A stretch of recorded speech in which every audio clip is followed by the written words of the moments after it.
All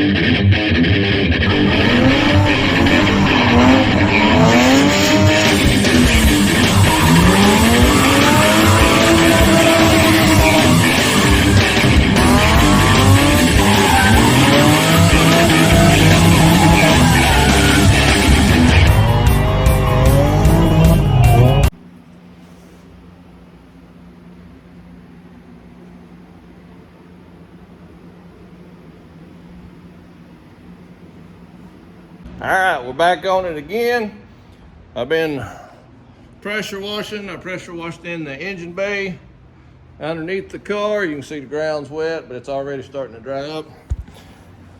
So I did it later in the day, so that way it would maybe be dry by tomorrow when I come back.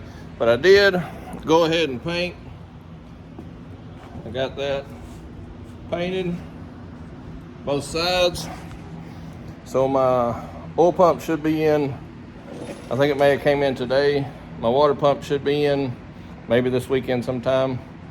What's today? Today's Friday, so hopefully before the weekend's over it'll come in. So Monday I can get back on this thing. So if the water pump comes in today or tomorrow, I can go ahead and get all that put on and start putting the oil pan stuff on. But I pressure washed all the accessories. I drug all that stuff outside, put some degreaser on it, broke down the pressure washer and went to pressure washing. This thing didn't come real clean, but it's a tad cleaner. There was a bunch of grease and oil caked up on everything. It's cleaner as far as the caked up stuff, but it has a lot of discoloration, so looking at it, it still looks kind of dirty, but it's not going to pressure wash off, maybe if I scrub it or something. But I'm done for today. I got what I wanted to get done today. The few things of cleaning the parts and painting the engine and washing the engine bay out of that thing. That was pretty much what I wanted to accomplish today, so got all that done. So yeah, all right, here we go. All right, I'm at the shop. It's Monday morning. I didn't work any this weekend. I took a little bit of a break. This heat's supposed to be bad this week, so took a little hiatus, if you will. Kind of lounged around, didn't really do anything. But got this. I went ahead and set the head on it. I don't have the studs in it yet. The way I do mine, if I do anything, if I can, I'll set the head on, and especially the 2Js, you'll have to get it lined up on the dowels. I put the water pump, oil pump. I don't have a front seal yet. I did keep the crank sensor. Put the oil pan on. The upper, I don't have the gasket for the pickup. And so I'm about ready to start my head studs. And the way I do them is I'll just drop the washer down in there on like a screwdriver, and that way it stays centered on the hole, and then I get it down in there. Then I'll put my studs down each hole I'll go ahead and put my nut on each one of them, but then I'll put my studs downward in each hole, and then you just got to snug them up. It's pretty simple as far as that, but what I don't know is how to check the tolerances on these valves. I mean, I know how, but I don't know about getting the measurements on if I need shims or not. Everything should be stock minus 4 valves. So worst case, I've got an issue with those 4, I hope. Because this is the exact head those came off of. And we should be okay, I don't really know. Let's hope so. But water pump's on, oil pump's on, upper oil pan. I've got a sealant on a rental guy. I guess it's like my second cousin. He messaged me, and it's pretty bad. The sealant's sagging real bad. We must have had a leak or something on that roof. It's a newer roof, actually. I don't know if they just did a bad job or if it's some pre-existing problems, but the roof's sagging. So we're gonna have to go and shore it up somehow, maybe push it in and put some more screws in it, or we may just have to take it out and replace it. If so, I've got, looks like a few days down there. So we may end up down there doing that. I don't know just yet. We'll see. That'd be a lot of insulation and cleanup and with demo work. Then we'll have to do hang some sheetrock and finish it out. So time will tell, and we'll get down there and see what we got and see what we can do. But I'm gonna go ahead and start digging the head studs out and getting all that figured out. So, all right, here we go. All right, so I've been tinkering with it some more. I cannot find a socket to drop down in the top of this thing to torque these nuts down. They're 14 millimeter, but everything I got, or I've had AutoZone bring everything they got in stock, it won't fit inside the hole and be big enough to turn the socket.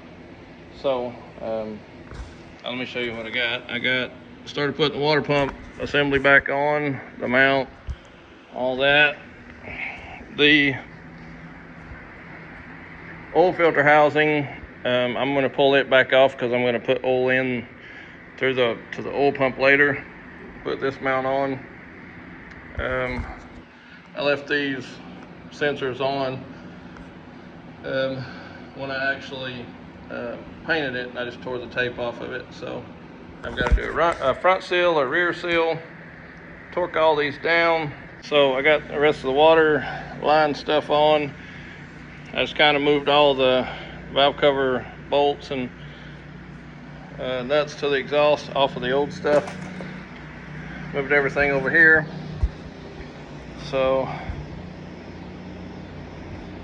as far as I can go, I don't want to put the intake on and all that and stuff until they get the cams on and get everything figured out there. But once I get all that done.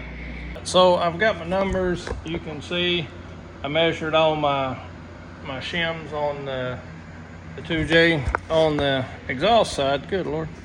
On the exhaust side, I think I've only got one. Yeah, I've only got one that I got to take out of. And then the intakes, I've got 3 that I've got to deal with. So I've got to get some micrometers and measure the actual shim. And mine, all 3 or 4 that I need, are the gap's too tight. So I have to subtract, have to open the gap up. So whatever my shims measure, I have to take off at least 1/1000th off of the intake, each one of them, and 1/1000th at least off of the exhaust one. So that's what I got. See, you can see the exhaust it goes between 10 and 14. The one I got is 9 on this one, so I need to reduce it down. I need to make it 10,000, so that will actually close or open the gap more. And I got 5/1000 on 3, and it needs to be 6 to 10, I think it is.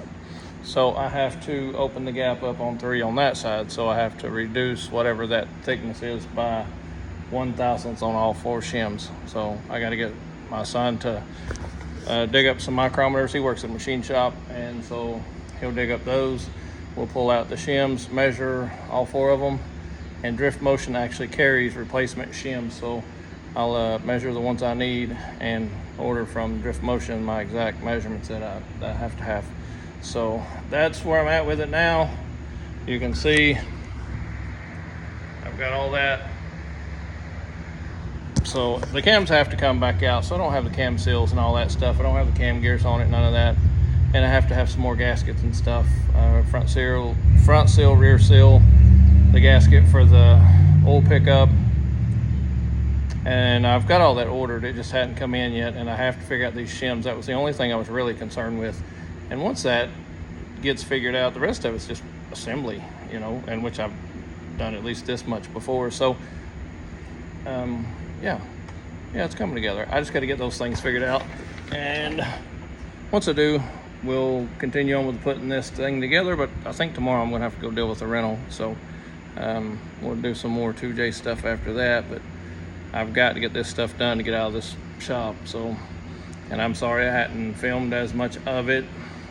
There's tons of videos on assembling 2JZs. I've just got so much going on. The head studs were a 1/2 inch. It wasn't a 14 millimeter. It was a 1/2 inch 12-point socket. I don't know where I got 14. So I was thinking it was 14. It's not at all. It would end up being a 1/2 inch 12 millimeter or a 13 1/2 inch 12-point socket or a 13 12-point socket, and then you'll be good. But it took me a minute to figure that out. But I got that, got it all torqued. The head's torqued on it finally. So yeah, now to the shims and waiting on some gaskets. So, all right, here we go. I'm feeling high.